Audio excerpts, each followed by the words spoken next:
Eu sou o aluno Vinícius Figueira, essa é uma atividade prática da disciplina de estágio 3. Nessa atividade a gente vai estar desenvolvendo uma aula sobre as leis de Newton. Leis de Newton é uma expressão que a gente usa para se referir a um conjunto de leis que foram formuladas pelo físico Isaac Newton. E essas leis, elas servem de base para a compreensão no estudo do comportamento dos corpos, sejam eles estáticos ou dinâmicos. Estáticos quando esses corpos eles estão parados e dinâmicos quando eles estão em movimento. Aqui a gente vai ver só os pontos principais de cada uma dessas leis, que são o que mais caracterizam cada uma delas para a gente poder entender. Mas elas podem ser encontradas na sua forma completa no livro chamado Princípios Matemáticos da Filosofia Natural, que foi o livro que foi escrito pelo Isaac Newton, onde ele descreve todo o raciocínio dele na formulação dessas leis. As leis de Newton elas se baseiam num conceito de forças, então para entender o que essas leis estão dizendo a respeito dos corpos, a gente precisa ter uma noção muito clara do que são forças. Bem, as forças elas são vetores, e por ser vetores a gente lembra lá da matemática que elas são representadas com uma flechinha em cima assim. E a gente pode lembrar lá da matemática também que só existem duas direções, a vertical e a horizontal. Então todas as forças elas existem em uma dessas direções. Quando a gente encontra uma força na diagonal, por exemplo, a gente pode entender essa força como um somatório de uma força em x com uma força em y. A essa força aqui a gente dá o nome de força resultante. As forças elas podem ser divididas em duas categorias, que são as forças de contato, e aí a gente tem como exemplo a força normal, que é uma força que existe em oposição à força peso. Por exemplo, essa caneta aqui em cima da mesa, ela tem peso sobre a mesa, então a mesa ela gera uma força reativa a essa força peso, isso a gente chama força de normal. A gente tem a tensão, que é a força exercida por cabos, por cordas, e a força elástica, que é exercida por molas. Além das forças de contato, existem também as forças à distância. Um exemplo de força à distância é a força-peso, que ela existe, os corpos eles são atraídos para baixo e não existe nada que esteja puxando ele, a não ser a força-peso. Tem também a força elétrica e a força magnética. E aí, tendo isso em mente, a gente já pode partir para a primeira lei. A primeira lei é a que a gente conhece como lei de inércia. O que a lei de inércia diz? A lei de inércia diz que todo corpo que esteja ou parado ou em movimento retilíneo uniforme, ele tende a permanecer parado ou em movimento retilíneo uniforme, a não ser que seja aplicado sobre ele uma força, que a gente já viu aqui em cima. Então, as principais características da lei de inércia é que ela afirma que os corpos, se eles estiverem em movimento, eles vão manter sempre a velocidade constante. Com a velocidade constante, a gente tem que a aceleração é zero, já que a aceleração ela é a variação da velocidade, e a força resultante também sobre esses corpos vai ser zero, porque se tivesse alguma força agindo sobre esses corpos, o estado de movimento deles estaria sendo variado. Por exemplo, um carro andando, ele para parar tem que existir uma força de frenagem nele, né? Tem que ter um freio. E se ele estiver parado, tem que ter uma força do motor para ele andar. E aí a gente vai fazer agora aqui um experimentozinho mental. A gente tem aqui um copo que tem um cartão em cima com uma moedinha. A lei de inércia diz que se não for exercida nenhuma força sobre essa moeda, a tendência é que ela continue ali. Então, se a gente chegar e dar um peteleco nesse cartão aqui para ele sair dali rapidamente, a gente vê que o cartão vai sair, mas a moedinha ela tende a continuar no mesmo lugar. Então, por alguns segundos ela vai permanecer ali e vai cair dentro do copo. Ela não acompanha o cartão, justamente porque a força que a gente aplicou sobre o cartão e não foi sobre a moeda. Essa lei de inércia, ela é responsável também pelo surgimento do que a gente chama de forças inerciais. As forças inerciais, elas são forças fictícias, quer dizer, são forças que na verdade elas não existem, mas elas têm o seu efeito percebido pelo observador.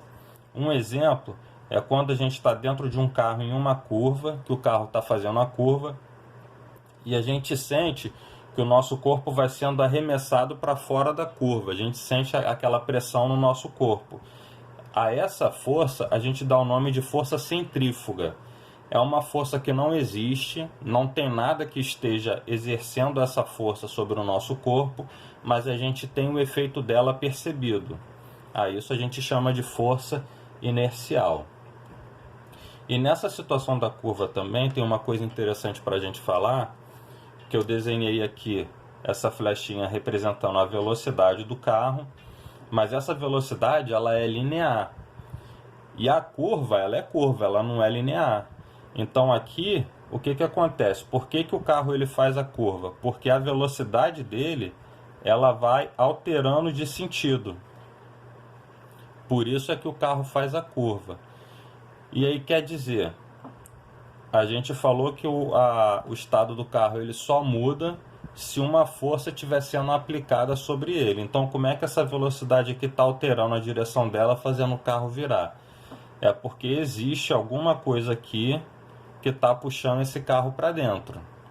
E aqui, especificamente, o que está puxando, a gente chama de aceleração centrípeta, que é a aceleração que vai fazendo a velocidade variar para dentro do centro. Centrípeta porque aproxima o móvel do centro desse círculo aqui que ele começa a descrever. E essa aceleração centrípeta, ela gera uma força centrípeta. É por isso que a direção do carro muda. A segunda lei, a gente conhece ela como lei de superposição das forças. E o que essa lei diz? Ela diz que a aceleração que um corpo sofre, ela é diretamente proporcional ao módulo da força aplicada sobre ele, e inversamente proporcional à massa dele. E isso está representado aqui por essa expressãozinha, onde a expressão matemática que mais vai caracterizar essa lei é a força é igual a massa vezes aceleração. E aqui a força que a gente está dizendo é o somatório total das forças que estiverem agindo sobre esse corpo. Se tiver mais de uma força, a gente vai considerar a força resultante, que é o somatório da força 1 mais a força 2, mais todas as forças que estiverem agindo sobre esse corpo. A terceira lei é a lei da ação e da reação, que é a que afirma que a toda força aplicada sobre um corpo existe uma força de reação em mesma intensidade, mesma direção e sentido contrário à que é aplicada.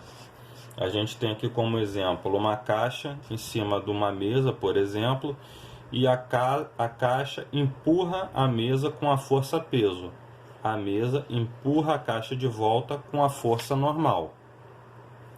Acontece o mesmo se a gente colocar a mão numa parede para empurrar a parede. A gente empurra a parede com uma força F qualquer que a gente estiver aplicando e a parede vai empurrar de volta a nossa mão com essa força normal. Agora, só para a gente consolidar um pouquinho isso aqui que a gente viu, a gente vai fazer aqui alguns exercícios bem teóricos, mas só para reforçar o que a gente acabou de ver. A gente tem aqui uma situação. Um carro sai de uma determinada cidade em direção à cidade vizinha, por uma via que não possui subidas ou descidas ou curvas. O motorista verifica que durante o trajeto o velocímetro exibe um valor constante. Ou seja, aqui ele está dizendo que a velocidade do carro ela é constante. Se a velocidade é constante, a gente já pode dizer também que a aceleração é zero. Aí vamos ver aqui as afirmativas. A aceleração do carro é nula. A gente acabou de ver aqui. Se a velocidade é constante, a aceleração do carro ela vai ser zero. ela é nula. Então essa daqui é verdadeira. A força resultante sobre um carro, sobre esse carro, é nula. A gente viu também que pela segunda lei de Newton, a gente tem que força é igual a massa vezes a aceleração, mas a aceleração é zero. Então força é igual a massa vezes zero. Ou seja, zero vezes a massa vezes qualquer valor é igual a zero. Então a força resultante sobre o carro é nula? Sim. Verdadeiro. A força resultante não é nula e aponta na direção da velocidade. A gente acabou de ver aqui na anterior que a força realmente é nula, por mais que a velocidade seja constante ali. Caso houvessem curvas, ainda se trataria de um MRU, pois a velocidade é constante. A gente falou aqui agora há pouco que quando tem uma curva, a velocidade ela vai variando para poder a curva acontecer. E para isso aqui acontecer, existe aqui uma aceleração centrípeta que gera uma força centrípeta também. Então, se existe uma aceleração aqui, a aceleração é diferente de zero. Então, a gente não pode afirmar que é MRU, porque no MRU a velocidade ela é igual a zero.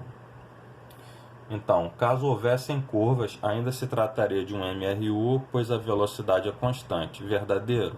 Não, essa aqui também é falsa. Nessa aqui de baixo é só um exercício para visualização, para a gente conseguir identificar aqui as forças que estão agindo sobre o sistema. Então a gente tem aqui um bloco de massa 1, um outro bloco de massa 2. Quais são as forças que estão agindo aqui sobre esse sistema? Bom, de cara, a gente já pode identificar que tem aqui a força-peso desse bloco e tem aqui também a força-peso desse bloco. Vamos colocar aqui P1 do bloco de massa 1 e P2 do bloco de massa 2. E a gente viu lá na terceira lei de Newton que em oposição à força-peso existe sempre a força normal, que tem a mesma intensidade, mesma direção, mas o sentido contrário. Então aqui a gente tem a força normal. E para essa força aqui, essa força-peso, a gente vai ter uma força normal? Não, porque como a gente viu, a força normal ela é uma força de contato. Como essa caixa aqui não está em contato com nenhuma superfície, não existe uma força normal agindo aqui. Mas aqui vai ter, como a gente viu, uma tensão no cabo, que é a força exercida nos cabos. E o cabo ele sempre tem dois lados, então a gente sempre representa a tensão dizendo aqui, nessa partezinha aqui, é essa caixa 1 que está puxando essa caixa 2. Então a gente diz que é a tensão de 1 em 2. E na outra ponta do cabo, aqui, é essa caixa aqui que está pendurado que está puxando a caixa maior. Então aqui a gente vai dizer que tem uma tensão de 2 em 1. E aqui também, como essa caixa está em contato com uma superfície, nenhuma superfície é perfeitamente lisa. Sempre tem uma rugosidade, um friso, alguma coisa que tende a impedir o movimento do corpo que está em contato. E quando esse corpo se desloca sobre essa superfície, aparece uma força que a gente chama de força de atrito. Essas são as forças que agem aqui.